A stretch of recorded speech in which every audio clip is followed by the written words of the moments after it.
दोस्तों, वक्त हो चला है भारतीय इतिहास के उस भयानक दशक को याद करने का, जिस दशक में देश की सत्ताधारी कांग्रेस पार्टी ने अपने स्वार्थ के लिए देश को दो युद्धों में झोंक दिया था। पहले चीन, उसके बाद पाकिस्तान से हुए युद्ध में कांग्रेस पार्टी ने न सिर्फ अपनी बेवकूफ़ी बल्कि विफल विदेश नीति का भी परिचय दिया। तो आइए दोस्तों, आज के इस वीडियो में हिसाब करते हैं 1960 से लेकर 1970 के बीच कांग्रेस द्वारा किए गए सारे काले कारनामों का। नमस्कार दोस्तों, मैं समीक्षा कपूर और आप देख रहे हैं प्रलय टीवी। सब्सक्राइब कीजिए प्रलय टीवी चैनल को और बेल आइकन दबाएं लेटेस्ट न्यूज़ अपडेट के लिए। चलिए दोस्तों, हम आपको एक ऐसे दशक में हुई इस ऐसी विवादित संधि के बारे में बताते हैं जिसे इतिहास में सिंधु जल संधि या सिंधु समझौता कहा जाता है। सिंधु जल संधि के अंतर्गत नदियों के जल वितरण के लिए भारत और पाकिस्तान के बीच एक संधि हुई। इस संधि पर कराची में 19 सितंबर 1960 को भारत के प्रधानमंत्री जवाहरलाल नेहरू और पाकिस्तान के राष्ट्रपति अयूब खान ने हस्ताक्षर किए थे। इस समझौते के अनुसार नदी 3 व्यास रावी और सतलज का नियंत्रण भारत को तथा 3 नदी सिंधु, चिनाब और झेलम का नियंत्रण पाकिस्तान को दे दिया गया। 1960 में हुए सिंधु जल समझौते के बाद भारत और पाकिस्तान में कश्मीर मुद्दे को लेकर तनाव बना हुआ था। इस संधि के प्रावधानों के अनुसार सिंधु नदी के कुल पानी का केवल 20% का उपयोग भारत द्वारा किया जा सकता था। इस संधि के बाद जम्मू कश्मीर के लोगों का कहना था कि जवाहरलाल नेहरू ने भारतीय लोगों का भविष्य पाकिस्तान के पास गिरवी रख दिया है। ये कड़वी सच्चाई भी है कि इन तीनों नदियों का पानी अधिक मात्रा में भारतवासी इस्तेमाल नहीं कर सकते। इससे अधिक बदनसीबी क्या होगी कि इन दरियाओं पर बनाए जाने वाले बांधों के लिए पहले पाकिस्तान की अनुमति लेनी पड़ती थी। इसके बाद अब जरा हमें भारत और चीन के बीच हुए उस दुखदाई युद्ध की बात करनी होगी जो 1962 में हुआ था। इस युद्ध के कारण भारत का एक बड़ा भूखंड तो गया ही साथ इस युद्ध ने कांग्रेस की विश्वसनीयता पर भी हमेशा के लिए एक बट्टा लगा दिया। इस पूरे युद्ध की शुरुआत चीन द्वारा सिर्फ हिमालय सीमा को बहाना बनाकर की गई थी, लेकिन अन्य मुद्दों ने भी इस युद्ध में महत्वपूर्ण भूमिका निभाई थी। चीन में 1959 के तिब्बती विद्रोह के बाद जब भारत ने दलाई लामा को शरण दी तो भारत चीन सीमा पर हिंसक घटनाओं को एक श्रृंखला शुरू हो गई। चीन सेना ने 20 अक्टूबर 1962 को लद्दाख में और मोहन रेखा के पार एक साथ हमले शुरू किए, जिसमें चीनी सेना दोनों मोर्चों पर भारी पड़ी। चीन ने 20 नवंबर 1962 को युद्ध विराम की घोषणा कर दी और दोनों तरफ से सेना पीछे हटाने की पेशकश की और इस बात को नेहरू ने बिना सोचे समझे मान लिया, जिसके बाद चीन ने धोखे से अक्साई चीन को अब से कब्जे में ले लिया। 1962 में भारत चीन युद्ध के दौरान अरुणाचल प्रदेश के आधे से भी ज़्यादा हिस्सों पर चीन पीपल्स लिबरेशन आर्मी ने स्थायी रूप से कब्जा कर लिया। ये युद्ध कई नेताओं की गलती के कारण हुआ था। जवाहरलाल नेहरू ने भी खुद संसद में खेद पूर्वक कहा था कि हम आधुनिक दुनिया की सच्चाई से दूर हो गए थे और हम एक बनावटी माहौल में रह रहे थे जिसे हमने ही तैयार किया था। इस तरह इन्होंने इस बात को लगभग स्वीकार कर लिया था कि उन्होंने चीन पर भरोसा करके बहुत बड़ी गलती की। नेहरू समझे कि चीन सीमा पर झड़पें, गश्ती दल के स्तर पर मुठभेड़ और तू मैं से ज़्यादा कुछ नहीं करेगा। इसके बाद गलतियां होती गईं, जिसके लिए मुख्य रूप से सिर्फ और सिर्फ नेहरू को ही जिम्मेदार ठहराना जाना चाहिए। इसके साथ ही उनके सलाहकार, अधिकारी, सेना भी बराबर से दोषी है, क्योंकि इनमें से किसी ने भी नेहरू से ये कहने की हिम्मत नहीं दिखाई कि वो गलत थे। इस पूरे मामले में नेहरू की गुट निरपेक्ष नीति सबसे ज़्यादा भारी पड़ी, क्योंकि जब आज़ादी के बाद कई देश भारत को अपने साथ मिलाने की कोशिश कर रहे थे, तब नेहरू ने अलग थलग रहना पसंद किया, जिसका फ़ायदा उठाकर ही चीन ने युद्ध की शुरुआत की थी। इस पूरी घटना का सार यही है कि कांग्रेस नेताओं के दूरदृष्टि का बेहद अभाव था, जिसका खामियाजा भारत को कई बार भुगतना पड़ा। इस युद्ध के बाद नेहरू की चौतरफा आलोचना होने लगी थी, जिससे नेहरू काफ़ी विचलित हो गए और अस्वस्थ रहने लगे। फिर 27 में 1964 को नेहरू का निधन हो गया। जब नेहरू का निधन हुआ उस समय देश बहुत ही नाजुक दौर से गुजर रहा था। जल्द ही एक योग्य प्रधानमंत्री के लिए कांग्रेस के अंदर चेहरा खोज शुरू हो गई थी। उस दौर के दिग्गज नेता जोड़ तोड़ में लगे हुए थे। प्रधानमंत्री की रेस में कई बड़े नेताओं का नाम उछल रहा था। इनमें लाल बहादुर शास्त्री, मोरारजी देसाई और जेपी नारायण के नाम प्रमुख थे। जब नेहरू प्रधानमंत्री थे तब लाल बहादुर शास्त्री बिना मंत्रालय के मंत्री थे। लाल बहादुर शास्त्री एक साफ सुथरी छवि के नेता थे। इस कारण ही उन्हें 1964 में देश का प्रधानमंत्री बनाया गया। वो 9 जून 1964 से 11 जनवरी 1966 तक भारत के प्रधानमंत्री रहे। इस समय तक भारत चीन युद्ध के सदमे से उभर भी नहीं पाया था कि शास्त्री जी के कार्यकाल में ही भारत को पाकिस्तान का युद्ध का भी सामना करना पड़ा। तो चलिए अब 1965 में हुए इस पाक युद्ध को बारीकी से समझते हैं। दोस्तों, आम बोलचाल में कहावत है कि आदत से लाचार होना। 1965 की जंग इस कहावत का सबसे मुफीद उदाहरण है, जब भारत और पाकिस्तान दोनों अपनी आदतों से आगे हारे। दोस्तों, पाकिस्तान की ओवर कॉन्फिडेंस की आदत और भारत की समझौते की टेबल पर कमजोर पड़ने की आदत, जिसकी वजह से इस जंग में भारत को जीत ना मिल सकी। दोस्तों, पाकिस्तान का रवैया शुरू से ही कश्मीर के मुद्दे पर आक्रामक रहा है।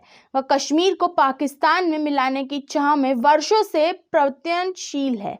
उसने ऐसे ही एक प्रयत्न वर्ष 1964 में भी किया था, जब पाकिस्तान ने भारत के प्रधानमंत्री लाल बहादुर शास्त्री को कमजोर मानते हुए अपनी शक्ति को ज्यादा आंका।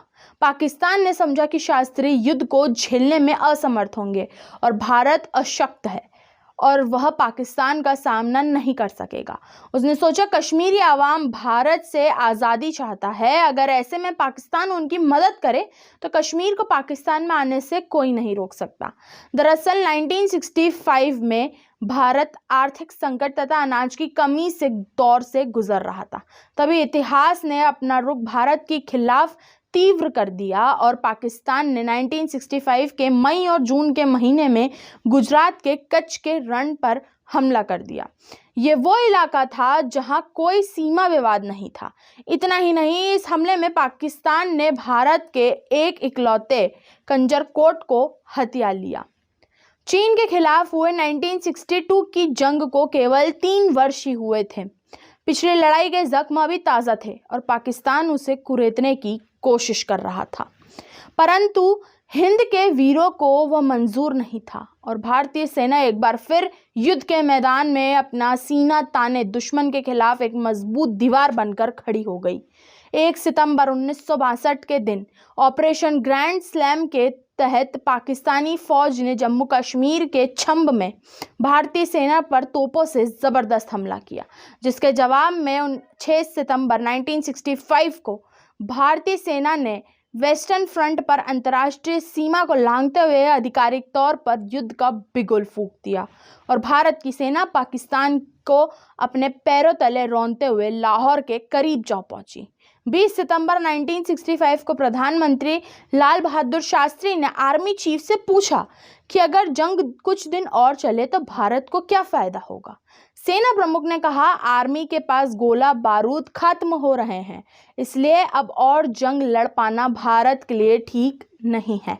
उन्होंने प्रधानमंत्री को सलाह दी कि भारत को रूस और अमेरिका की पहल पर संघर्ष विराम का प्रस्ताव मंजूर कर लेना चाहिए और शास्त्री जी ने ऐसा ही किया, जो शास्त्री जी की सबसे बड़ी भूल सिद्ध हुई।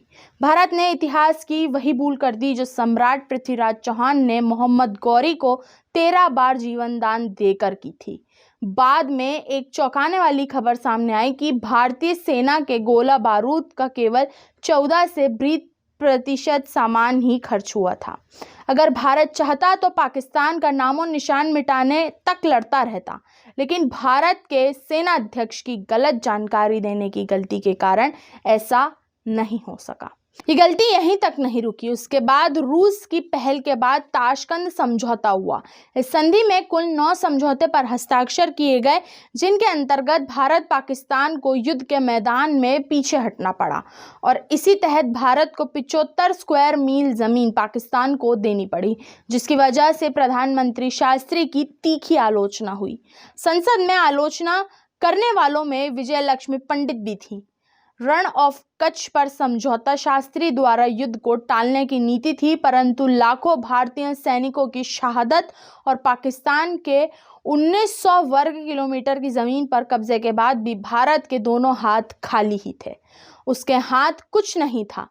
साथ ही 75 स्क्वायर मील की जमीन नापाक पाकिस्तान को देनी पड़ी 100 अलग। इसी ताशकंद में शास्त्री जी की रहस्यमयी परिस्थितियों में मौत हो गई। इतने बड़े देश के प्रधानमंत्री की मौत, ना तो कोई जांच हुई, ना तो कोई सबूत मिले। कांग्रेस के नेताओं ने भी इस मामले पर कोई सुध नहीं ली। प्रत्यक्षदर्शियों के अनुसार शास्त्री जी के पूरे शरीर पर चोट के निशान थे, साथ ही उनका शरीर भी नीला पड़ा हुआ था। लेकिन ये खबर ना तो किसी अखबार में आ पाई और ना ही संसद में कोई बहस हुई। ताशकंद में लाल बहादुर शास्त्री की मौत के बाद पूरे देश में मातम सा छा गया था। ऐसे समय में देश के अंदर सुरक्षा के साथ साथ प्रतिनिधित्व की भी गहरा संकट पैदा हो गया था। कुछ समय के लिए गुलजारीलाल नंदा को देश का कार्यवाहक प्रधानमंत्री बना दिया गया। अगले प्रधानमंत्री के लिए इंदिरा गांधी, मोरारजी देसाई और गुलजारीलाल नंदा तीनों दौड़ में थे, लेकिन इनमें सबसे ऊपर नाम इंदिरा गांधी का था। हालांकि मोरारजी देसाई और गुलजारीलाल नंदा प्रधानमंत्री पद के लिए इंदिरा गांधी से ज़्यादा योग्य थे, लेकिन कांग्रेस ने अपनी तानाशाही रुख को अख्तियार करते हुए इंदिरा को ही प्रधानमंत्री बना दिया। इंदिरा गांधी ने 24 जनवरी को प्रधानमंत्री पद की शपथ ली। इंदिरा गांधी जवाहरलाल नेहरू की इकलौती संतान थी। स्कूली शिक्षा पूरी करने के बाद इंदिरा ने शांति निकेतन में प्रवेश लिया। रविंद्रनाथ टैगोर ने इन्हें प्रियदर्शिनी नाम भी दिया था। इसके बाद उन्हें इंदिरा प्रियदर्शिनी नेहरू कहा जाता था। स्कूल के बाद आगे की पढ़ाई के लिए उन्हें ऑक्सफोर्ड में दाखिला लिया। यही उनकी मुलाकात फिरोज गांधी से हुई। फिरोज गांधी नेहरू परिवार के काफ़ी करीब थे और पारसी परिवार से ताल्लुक़ रखते थे। दोनों ने 16 मार्च 1942 को इलाहाबाद में शादी कर ली। इसके बाद ही इंदिरा के नाम के आगे गांधी जुड़ा और इसी तरह इंदिरा प्रियदर्शिनी नेहरू का नाम इंदिरा गांधी हो गया। दोस्तों, इंदिरा गांधी के बारे में जानना इसीलिए भी ज़रूरी है क्योंकि इंदिरा ने आगे चलकर देश को आपातकाल, भूखमरी और सांप्रदायिक दंगे जैसे कई घाव दिए हैं। बेहिसाब सत्ता की आड़ में इंदिरा ने कई सारे विवादित काम कर दिए। इंदिरा गांधी जब प्रधानमंत्री बनी तो जनता को लगा कि इंदिरा अपने पिता नेहरू की तरह फर्जी सेक्युलरिज्म नहीं अपनाएंगी और देश के हिंदुओं को नुकसान भी नहीं पहुंचाएंगी। लेकिन 7 नवंबर 1966 को इंदिरा ने दिल्ली में सम्मेलन कर रहे गौ भक्त संतों का कत्लेआम करवाकर सारी अटकलों पर पूर्ण विराम लगा दिया। 7 नवंबर 1966 को इंदिरा गांधी की सरकार ने 3 से 7 लाख की उस भीड़ पर अंधाधुंध गोलियां चलवा दी। ये लोग निहत्थे साधु संतों के नेतृत्व में गौ हत्या पर पूर्ण प्रतिबंध लगाने की लोकतांत्रिक तरीके से मांग कर रहे थे। गोली के साथ ही लोगों पर आंसू गैस के गोले भी छोड़े और जमकर लाठियां भी चलाई। यानी दमन के वो सभी हथियार जनता को दोबारा चखने को मिले जिनको ब्रिटिश छोड़ कर गए थे और जिनसे मुक्ति के सब्ज बाग दिखाकर इन्हीं कांग्रेसी नेताओं ने आम आदमी को आज़ादी की लड़ाई में जोता था। इसके बाद 19 जुलाई 1969 को इंदिरा गांधी सरकार ने एक विवादित अध्यादेश पारित किया। यह अध्यादेश देश के 14 निजी बैंकों के राष्ट्रीयकरण के लिए था। इन 14 बैंकों में देश का करीब 70% जमा था। अध्यादेश पारित होने के बाद इन बैंकों का मालिकाना हक सरकार के पास चला गया। इंदिरा सरकार ने इसे देश की अर्थव्यवस्था के लिए बेहद ज़रूरी कदम के रूप में प्रचारित किया, लेकिन असलियत में ये एक राजनीतिक कदम था जो इंदिरा ने देश और कांग्रेस पार्टी के नेताओं के बीच अपना प्रभाव साबित करने के लिए किया था। दरअसल इंदिरा के प्रधानमंत्री बनने से कांग्रेस के कई बड़े नेता खफा थे और उन्हें जनता के बीच गूंगी गुड़िया, लिटिल गर्ल इत्यादि के नाम से प्रचारित करते थे। देश की जनता भी यही समझती थी कि देश चलाना इंदिरा के बस का नहीं है। इन सब मुश्किलों से निपटने के लिए इंदिरा ताकत की इस निजी लड़ाई को विचारधारा की लड़ाई के तौर पर पेश करना चाहती थी। इसके लिए उस साल LICC बेंगलोर अधिवेशन में इंदिरा ने तुरंत प्रभाव से बैंकों के राष्ट्रीयकरण का प्रस्ताव रख दिया। लोगों में संदेश गया कि इंदिरा गरीबों के हक की लड़ाई लड़ने वाली योद्धा है। तो दोस्तों, देखा आपने कि किस तरह कांग्रेस पार्टी के नेताओं ने पहले की गई तरह अपनी अहंकारी सिद्धांतों पर चलते हुए किस तरह देश को बर्बाद के खाइयों में झोंक दिया। दोस्तों, इस सीरीज के अगले वीडियोस में हम आगे के कालखंडों में कांग्रेस के काले चिट्ठे आप सभी के सामने खोलते रहेंगे। तब तक के लिए आप देखते रहिए प्रलय टीवी।